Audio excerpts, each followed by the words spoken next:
ഇന്ദ്രിയങ്ങളല്ല. സൂക്ഷ്മ ശരീരത്തിൽ ഇന്ദ്രിയങ്ങളെല്ലാം സൂക്ഷ്മമായി സ്ഥിതി ചെയ്യുന്നു. അവയെ മാറ്റിയാൽ ഇപ്പോൾ ഉടുപ്പിട്ടിരിക്കുന്ന ആൾ ഉടുപ്പ് മാറ്റിയാൽ സ്വന്തം സ്വരൂപം. അതുപോലെ ഇന്ദ്രിയങ്ങളെയും മനസ്സിനെയും മാറ്റിയാൽ ജീവൻ ബ്രഹ്മം. മാറ്റാൻ പറ്റുമോ ഇല്ലയോ എന്നുള്ളത് അവരവരുടെ ചുണ പോലിരിക്കും. സംഗതി മനസ്സിലാക്കി വയ്ക്കുക. ഇന്ദ്രിയങ്ങളും മനസ്സും ബാക്കി നിൽക്കുന്നിടത്തോളം തലകുത്തി മറിഞ്ഞാലും കാര്യമായ സുഖമോ ശാന്തിയോ ഒന്നും കിട്ടാൻ ഒക്കില്ല. ഇന്ദ്രിയങ്ങളെയും മനസ്സിനെയും എങ്ങനെ മാറ്റും? അതാണ് ഇനി പറയാൻ പോകുന്നത്. ഒക്കെ ബ്രഹ്മമാണെന്ന് ഉറപ്പിക്കുക. അതാണ് എളുപ്പ വഴി. ഇന്ദ്രിയവും ബ്രഹ്മം, മനസ്സും ബ്രഹ്മം. അപ്പോൾ അവ വേണ്ടാത്ത മാർഗത്തിൽ നമ്മെ സഞ്ചരിപ്പിക്കുകയില്ല. അപ്പോൾ ആത്മാ ഈ മൂന്നാം വല്ലി നല്ലവണ്ണം ചിന്തിച്ച് മനസ്സിലാക്കി വെക്കുക. നമ്മുടെയൊക്കെ സംസാരയാത്ര നമ്മുടെ മുമ്പിൽ വ്യക്തമായി തെളിയും. ഇന്ദ്രിയങ്ങൾ എന്തൊക്കെയാണ് ആവശ്യപ്പെടുന്നത്, മനസ്സ് എങ്ങോട്ട് നമ്മെ നയിക്കുന്നു, ഇതൊക്കെ സൂക്ഷ്മമായി അന്തർമുഖമായി പരിശോധിച്ച് മനസ്സിലാക്കുക. അപ്പോൾ ആത്മാവെന്ന് പറഞ്ഞാൽ ബോധം, ജീവാത്മാവ് അല്ലെങ്കിൽ പരമാത്മാവ് എന്തായാലും വേണ്ടില്ല. ആത്മാ ഇന്ദ്രിയമനോയുക്തം. ഈ ബോധം, ഇന്ദ്രിയങ്ങൾ, മനസ്സ് എന്ന ഉപകരണങ്ങളുമായി കൂടിച്ചേരുമ്പോൾ ഭോക്താവ്. ഈ സംസാര ചക്രത്തിൽ ജീവൻ, ഭോക്താവ് ജീവനാണ്. കർമ്മഫലങ്ങൾ ഭുജിക്കുന്നയാൾ ഭോക്താവ്. ഭോക്തേത്യാഹുറും മനീഷിണ. പരമസത്യം കണ്ട മഹാത്മാക്കൾ ഇത്രയുമാണ് ഈ രഥരൂപകത്തെക്കുറിച്ച് വിവരിച്ചിട്ടുള്ളത്. ശരി, യാത്ര ആരംഭിച്ചു. എന്നിട്ട് യമൻ പറയുകയാണ്, യസ്തു വിജ്ഞാനവാൻ ഭവസി യുക്തേന മനസാ സഹ തസ്യേന്ദ്രിയാണി വശ്യാനി സദശ്വ ഇവ സാരഥേ. അലവ് നചികേതസേ, നിന്റെ യാത്ര സുഗമമാകണമെങ്കിൽ എന്താ ഒരു സാരഥിക്ക്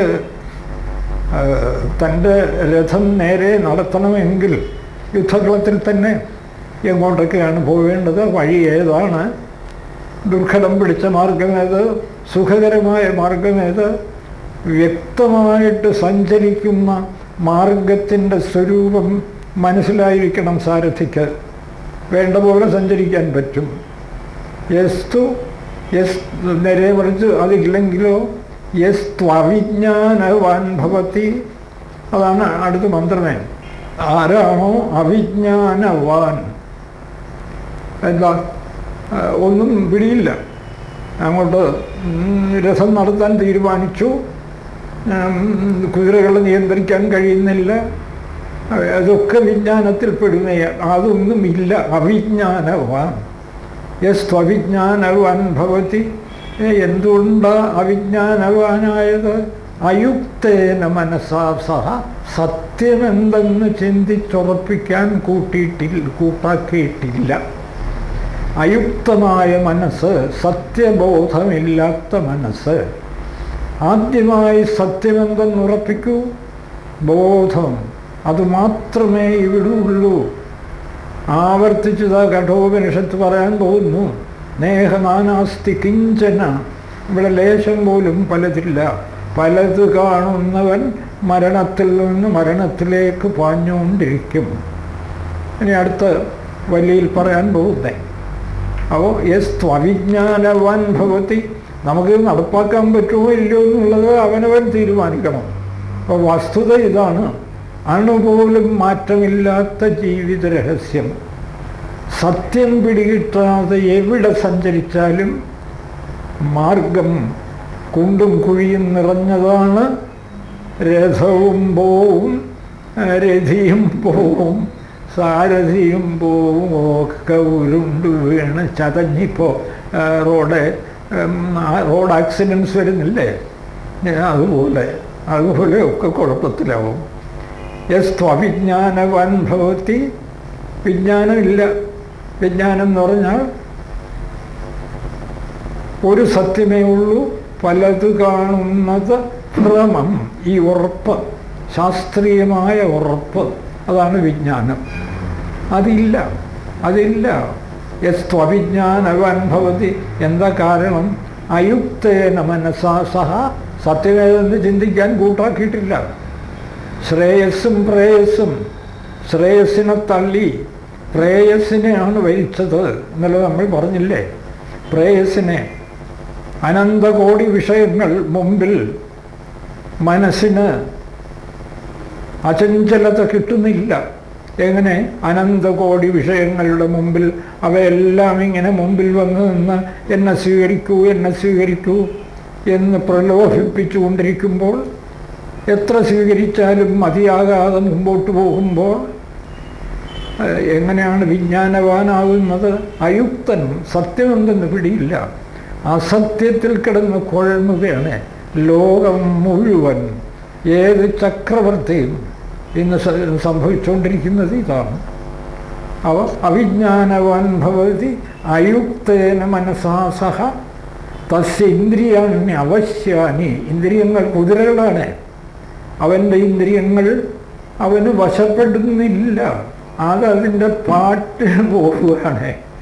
ഏത് കുണ്ടിലും കുഴിയിലും രഥത്തെ, ശരീരത്തെ കൊണ്ട് മറിക്കത്തക്കവണ്ണം. അങ്ങനെയാണ് ഒടുവിൽ പല സൂക്കേടുകൾ, ടെൻഷൻ, പല സൂക്കേടുകൾ, പുതിയ സൂക്കേടുകൾ, മരുന്നില്ലാത്ത സൂക്കേടുകൾ ഒക്കെ ജയിച്ചു. ഇപ്പോൾ ആരോഗ്യമൊക്കെ ഭദ്രമെന്ന് പറഞ്ഞുകൊണ്ടിരിക്കുമ്പോഴാണ് കണ്ണു മുഴപ്പിച്ച് കാലപാശം പോലെ പുതിയ സൂക്കേടുകൾ വന്ന് കയറുന്നത്. എന്താ? അയുക്തേന മനസാ സഹ തസ്യ ഇന്ദ്രിയാണി അവശ്യാനി. അവൻ്റെ ഇന്ദ്രിയങ്ങൾ വശ്യങ്ങളല്ല. അതാണ് ഈ സൂക്കേടുകളൊക്കെ വരുത്തി വെക്കുന്നത്. മറ്റൊന്നുമല്ല. ഇന്ന് അധികം സൂക്കേടും ഇന്ദ്രിയങ്ങളെ വശത്ത് നിർത്താൻ സാധിക്കുന്നില്ല. തസ്യ ഇന്ദ്രിയാണി അവശ്യാനി. ഏതുപോലെ? ദുഷ്ടാശ്വായിവ സാരഥേ. ഒരു സാരഥിയുടെ ദുഷ്ടാശ്വങ്ങൾ, ഇളകി മറിയുന്ന കുതിരകൾ, അവൻ പിടിച്ചിട്ടൊന്നും നിൽക്കുന്നില്ല. അതിൻ്റെ പാട്ടിന് അത് കുണ്ടും കുഴിയും നിറഞ്ഞ പാതകളിൽ കൂടെ സഞ്ചരിക്കുകയാണ്. യസ്തു വിജ്ഞാനവാൻ ഭവതി. പക്ഷേ ഒരാൾ വിജ്ഞാനവാൻ, സത്യമെന്തെന്നറിയുന്നു, പൂർണ്ണമായി അനുഭവിച്ചില്ല, പക്ഷെ സിദ്ധാന്തപരമായി ശാസ്ത്രീയമായി സത്യമെന്തെന്ന് വ്യക്തമായി അറിയാം. അനുഭവിച്ചില്ല എന്ന് ഞാൻ പറയുന്നത്, അനുഭവിച്ചയാളിന്ന് പിന്നെ രഥത്തിൽ കയറി വലുതായിട്ട് സഞ്ചരിക്കേണ്ട ആവശ്യമൊന്നുമില്ല. ഇത് സിദ്ധാന്തപരമായി അറിഞ്ഞു, തിയറി ഇവിടെ വന്നേ ഉള്ളൂ, പലതില്ല, ഒക്കെ അസത്യം. സത്യം പരമാത്മാവ് മാത്രം, അഖണ്ഡബോധം മാത്രം. ആ പരമാത്മാവാണ് ഈശ്വരൻ എന്ന് നല്ലവണ്ണം അറിയുന്നു. യസ്തു വിജ്ഞാനവാൻ ഭവതി യുക്തേന മനസാ സഹ. ആളുടെ മനസ്സാ സത്യത്തിൽ ഉറപ്പ് വന്നു. യുക്തം എന്ന് വെച്ചാൽ എനിക്ക് ഈ സത്യം സാക്ഷാത്കരിക്കണം, ഞാൻ എങ്ങോട്ട് പോയാലും ശരി സത്യസാക്ഷാത്കാരമാണ് എൻ്റെ ലക്ഷ്യം, മറ്റൊരു ലക്ഷ്യവും എനിക്കില്ല. അതാണ് യുക്തം. എപ്പോഴും അത് ഓർമ്മിക്കുന്നു. എപ്പോഴാണോ ആ സ്മരണ വിടുന്നത്, അപ്പോഴാണ് കുതിരകൾ അതിൻ്റെ ഇഷ്ടമുള്ളിടത്തോട്ട് പോകുന്നത്. യസ്തു വിജ്ഞാനവാൻ ഭവതി യുക്തേന മനസാ സഹ. യുക്തം, ഈശ്വരങ്കൽ സത്യത്തിൽ തന്നെ പറ്റി നിൽക്കുന്ന മനസ്സുമായി. യുക്തേന മനസാ സഹ. അങ്ങനെയുള്ളവൻ്റെ തസ്യ ഇന്ദ്രിയാണി വശ്യാനി. അവൻ്റെ ഇന്ദ്രിയങ്ങൾ വശത്ത് നിൽക്കും. കണ്ണിനോട് നീ എന്ത് കണ്ടാലും ബ്രഹ്മമായി കാണൂ എന്ന് ഒരു പക്ഷേ ഇപ്പം പറ്റുന്നില്ലെങ്കിൽ പോലും കണ്ണെ കാണുന്നതൊക്കെ ബ്രഹ്മമായിട്ടേ കാണാവൂ എന്ന് നിർബന്ധിച്ചുകൊണ്ടിരിക്കും. ഇതാണ് വശ്യത്വം. അല്ലാതെ കണ്ണുകൊണ്ട് രൂപമൊന്നും കാണരുത്, ചെവി കൊണ്ട് ശബ്ദമൊന്നും കേൾക്കരുത്, അതൊന്നും ഒരിക്കലും സാധ്യമല്ലേ. ആർക്ക് സാധിക്കും? ചിലർ കണ്ണ് രൂപം കാണുന്നു എന്ന് പറഞ്ഞ് കണ്ണിനെ കുത്തി പൊട്ടിക്കുന്ന ഭ്രാന്തന്മാർ വരെ ഉണ്ട്.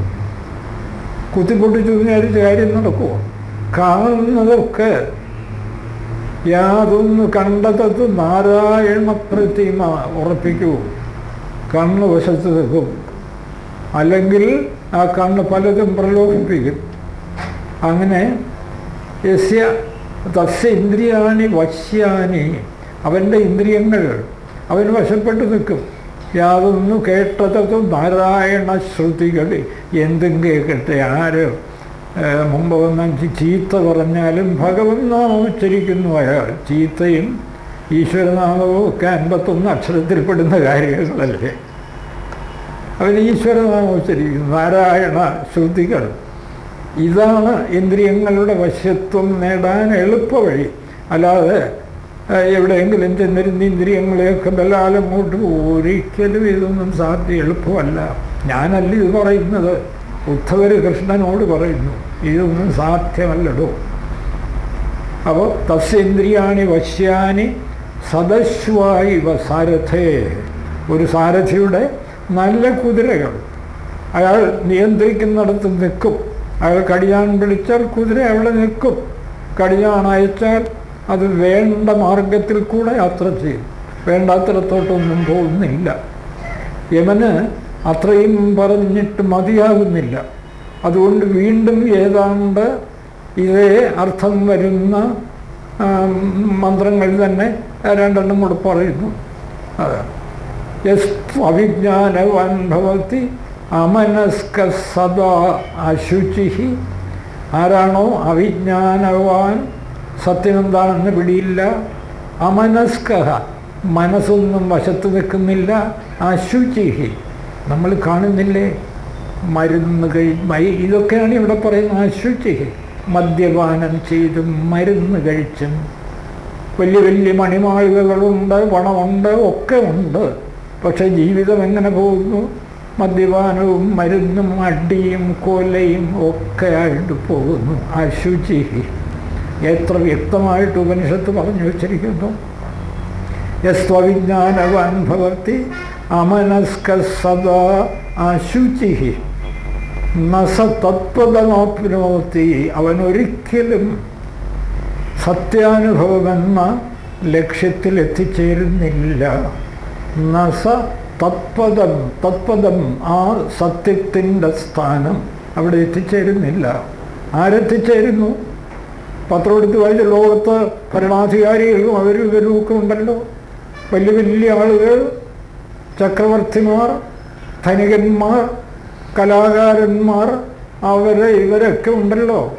ഇവരിൽ ആര് സത്യം ലക്ഷ്യമാക്കുന്നു? എത്ര പേർ സത്യം ലക്ഷ്യമാക്കുന്നു? എത്ര പേർ സത്യത്തിലെത്തി എന്ന് പറയുന്നു? ആരെങ്കിലും പറയുന്നുണ്ടോ? മിക്കവാറും ഇല്ല. എന്താണെന്ന് ചോദിച്ചാൽ മായ. പലരും എന്നോട് ചോദിക്കാറുണ്ട്, സാറേ ഇത്ര എളുപ്പമായി ഈ സത്യം എന്തുകൊണ്ടാണ് ഒരുപാട് പേർക്ക് പിടികിട്ടാത്തത്? ഒരു ഉത്തരവുമില്ല. മായ എന്നല്ല, മമ മായ ദുരത്യയ. കൃഷ്ണൻ പറയുന്നത്, അർജുന എൻ്റെ മായ ദുരത്യയ, അവളെ കടന്നു പോകാൻ എളുപ്പമില്ല. അപ്പോൾ യസ്ത്വവിജ്ഞാനവാൻ ഭവതി അമനസ്ക സദാ ശുചി നസ തത്പദമപ്നോതി. അവൻ അവിടെ എത്തുന്നില്ല. അതിൻ്റെ ഫലമോ സംസാരം ചാധിഗച്ഛതി, ജനിക്കുക